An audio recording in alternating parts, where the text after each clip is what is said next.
సహోదరి సహోదరుడా, యేసు క్రీస్తు దివ్యనామములో ఈ ఉదయకాల సన్నిధిలో దేవుని వర్తమానాలు వింటున్న దేవుని బిడ్డలారా, మీకు శుభము కలుగునుగాక. దేవుడు మన ప్రార్థనను ఆలకించువాడు. ఆయన ఎంతో నమ్మదగిన దేవుడు, మన కొరకు కార్యములు చేయగలిగినవాడు. కీర్తనలు 119వ అధ్యాయము 151వ వచనం. యెహోవా, నువ్వు సమీపముగా ఉన్నావు, నీ ఆజ్ఞలన్నీయూ సత్యములే, నీ శాసనము నువ్వు నిత్యముగా స్థిరపరిచితివి.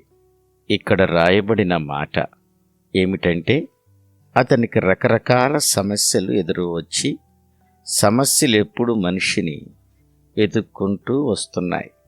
ఒక రకంగా చెప్పాలంటే, సమస్యలు ఒకటి మనిషిని వీడవు.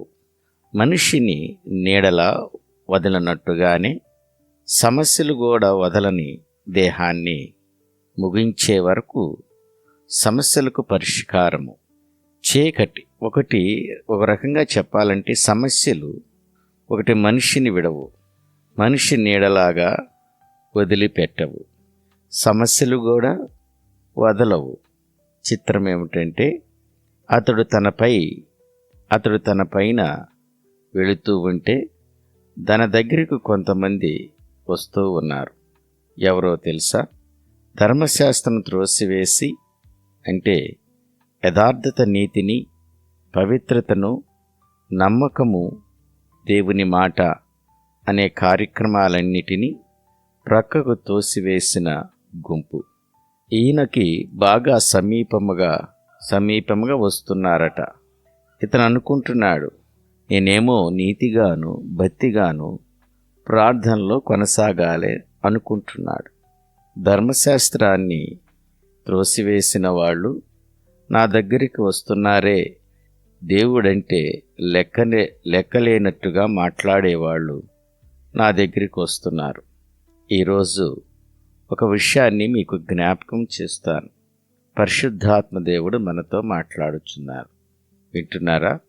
ఈ పవిత్రమైన జీవితంలో మనము నడవాలనుకుంటే లోకంలో రకరకాల సమస్యలు మనకు ఎదురవుతాయి. వాళ్ళు అప్పుడప్పుడు మనతో మాట్లాడాక దేవుని మీద నమ్మకము పోయిద్ది. కొన్నిసార్లు లోకం మీద ఆశ పుడుతుంది. కొన్నిసార్లు వాక్యానుసారంగా మనము ఎక్కడ నడవలేమో అనే ఒక భావన కలుగుతుంది. అన్నట్లు ఇంట్లో కలవరపరిచే సంఘటనలు నీకు ఎదురవుతాయి. అప్పుడు నీకు అనిపిస్తుంది, అటువైపు మొగ్గు చూపావా అనుకున్న వెంటనే దేవుని మీద విరక్తి కార్యక్రమాలు మొదలవుతాయి. కానీ ఇతను ఏమంటాడో తెలుసా? ఇవన్నీ నా దగ్గరికి వచ్చినా, యెహోవా, నీవు నాకు సమీపముగా ఉన్నావు.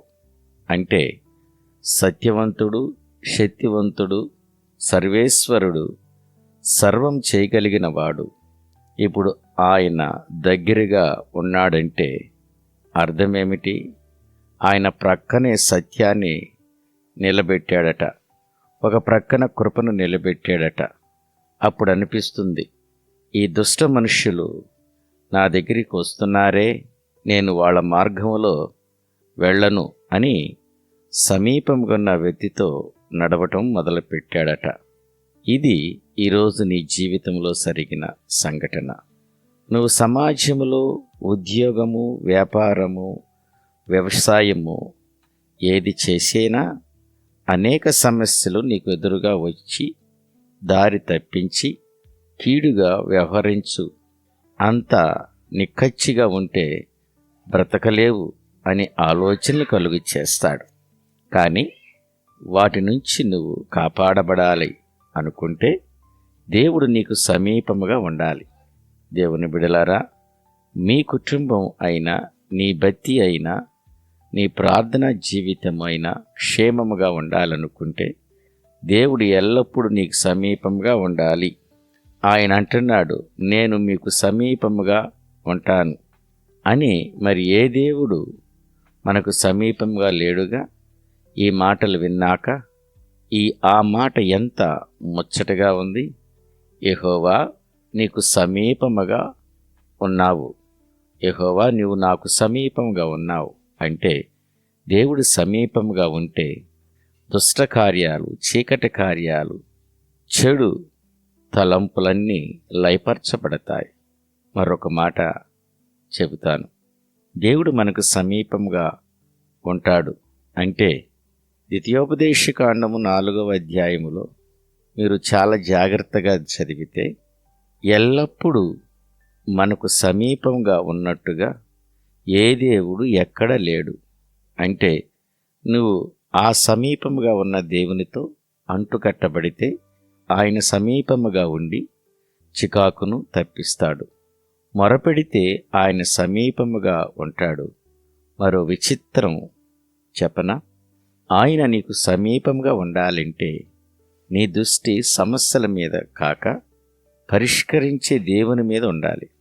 మరో విషయం చెప్తాను వినండి. దేవుడు నీకు సమీపంగా కావాలంటే నీ చేతులు పరిశుద్ధంగా ఉండాలి. నీ ఇంటిలో ఆయన అడుగు పెట్టడానికి పరిశుద్ధత నీ ఇంటి గోడ ఉండాలి.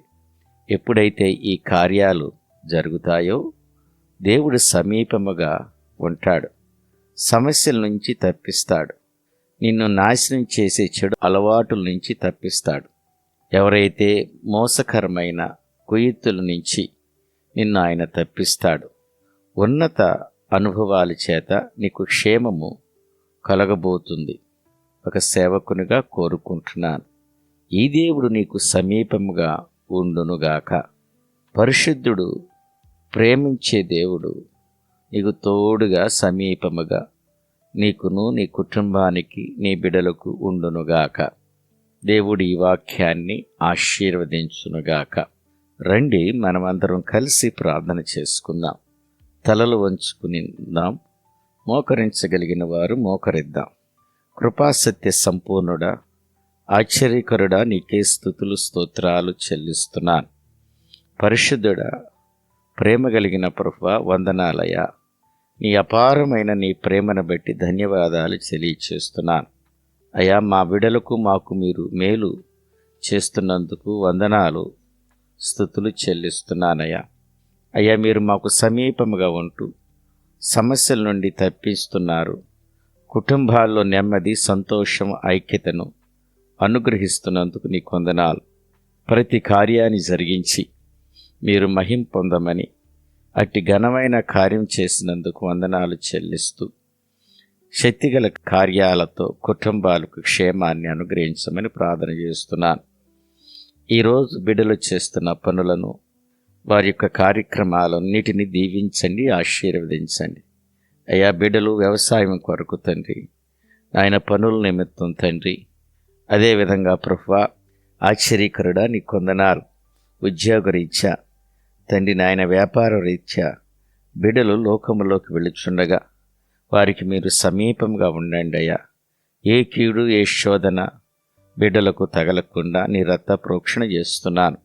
బిడ్డలు ప్రభువా నాయన అందరికీ మంచి ఆరోగ్యాన్ని దయచేయండి, నెమ్మది సమాధానాన్ని అనుగ్రహించండి. అయా, కుటుంబాలలో ప్రభువా మీ శాంతిని అనుగ్రహించండి. రక్షణ లేని వారికి రక్షణ అనుగ్రహించమని ప్రార్థన చేస్తున్నాను. ఈరోజు ప్రభువా నాయన బర్త్డే, అదేవిధంగా తండ్రి నేను మ్యారేజ్ డేస్ జరుపుకున్న బిడ్డలందరినీ దీవించండి, ఆశీర్వదించండి. ఈ సంవత్సరం అంతా మేళలతో అయ్యా నీ యొక్క కృపలో బిడ్డలను వర్ధిల్లింపచేయమని వేడుకుంటున్నాను. ఆత్మదేవా నీ కొందనాలు, జీవాధిపతి నీకే స్తుతులు స్తోత్రాలు చెల్లిస్తున్నానయ్యా. సహాయం చేయమని వేడుకుంటున్నాను.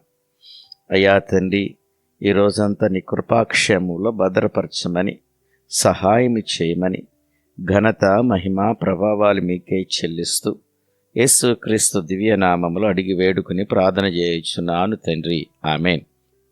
సహోదరి సహోదరుడా, ఈ ప్రార్థనలు మీకు, ఈ వర్తమానములు ప్రార్థనలు మీకు ఆశీర్వాదకరముగా, దీవెనకరముగా ఉంటే మీరు పొందిన మేళలను, మీ ప్రార్థనా విన్నపాలను కామెంట్స్ రూపంలో తెలియచేయండి.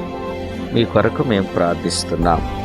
ఈ పరిచర్యలో మిమ్మల్ని అందరినీ ప్రేమపూర్వకంగా ఆహ్వానిస్తున్నాను. రండి దేవుని పనిలో ముందుకు సాగుదాం.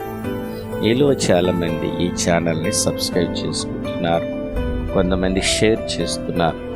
అందును బట్టి మీకు ప్రత్యేకమైన వందనాలు తెలియచేస్తున్నాను. దేవుడు మిమ్మల్ని బహుగా దీవించి ఆశీర్వదించునుగాక. ఆమేన్.